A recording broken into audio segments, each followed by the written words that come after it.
Day 20. We've walked a few days now together here in the devotional podcast.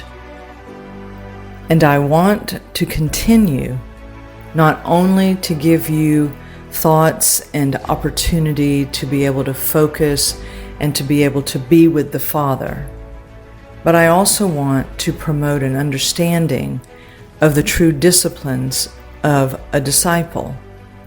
As sure as a runner, as an athlete has certain disciplines that they must engage in to develop them for their sport or for their craft, it is even more so that we as sons allow the disciplines of sonship, of discipleship, to bring deep development to us.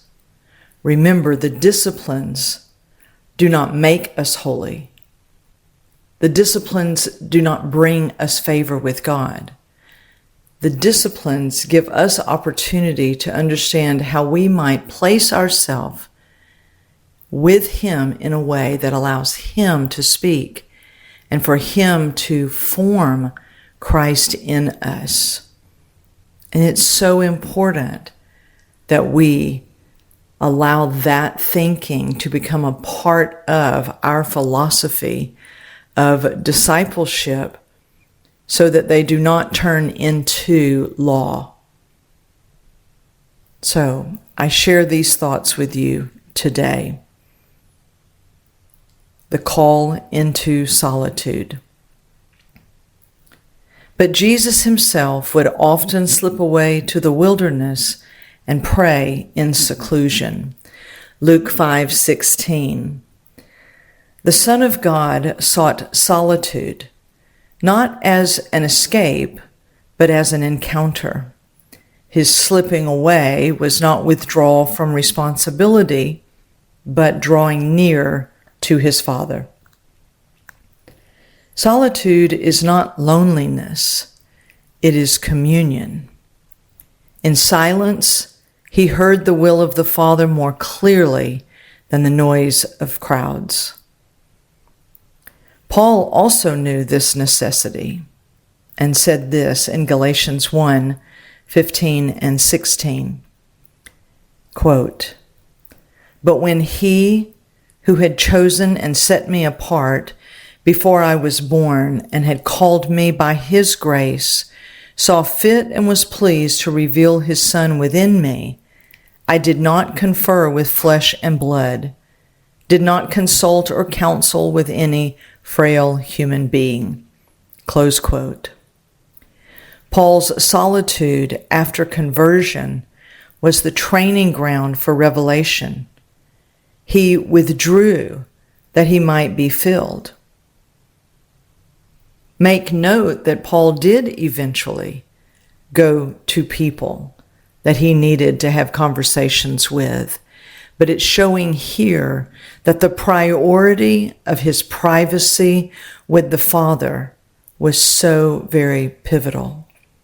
And he sought first to hear what the Father was saying, to gain understanding from the Father, and to let that take deep root within him, which I would submit to you then set the course of the conversations that he was going to have with others.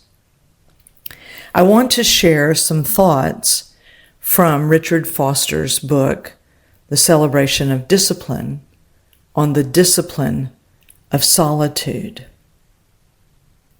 Richard Foster wrote, quote, "Jesus calls us from loneliness to solitude. The fear of being left alone petrifies people. A new child in the neighborhood sobs to her mother, 'No one ever plays with me.' A college freshman yearns for his high school days when he was the center of attention.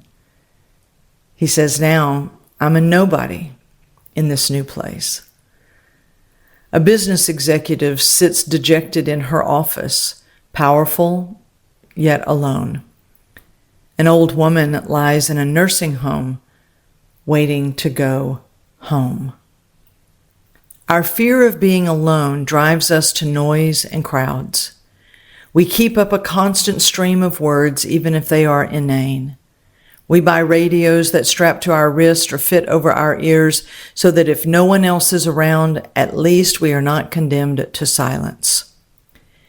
T.S. Eliot analyzes our culture well when he writes, "Where shall the world be found? Where will the word resound? Not here. There is not enough silence." But loneliness or clatter are not our only alternatives. We can cultivate an inner solitude and silence that sets us free from loneliness and fear. Loneliness is inner emptiness. Solitude is inner fulfillment. Solitude is more a state of mind and heart than it is a place. There is a solitude of the heart that can be maintained at all times. Crowds, or the lack of them, have little to do with this inward attentiveness. It is quite possible to be a desert hermit and never experience solitude. But if we possess inward solitude, we do not fear being alone, for we know we are never alone. Neither do we fear being with others, for they do not control us. In the midst of noise and confusion, we are settled into a deep inner silence. Whether alone or among people, we always carry with us a portable sanctuary of the heart. True solitude is not detachment, but deepened availability. Jesus emerged from solitary prayer not hardened but strengthened, ready to pour himself out. A.W. Tozer observed, "The man who would know God must spend time alone with him. No shortcuts are possible." Solitude is not an option for those who desire intimacy. It is the pathway into his nearness. The discipline of solitude reveals our poverty apart from him. It is the cry of sons who choose the aloneness of the secret place so as to hear the Father's voice.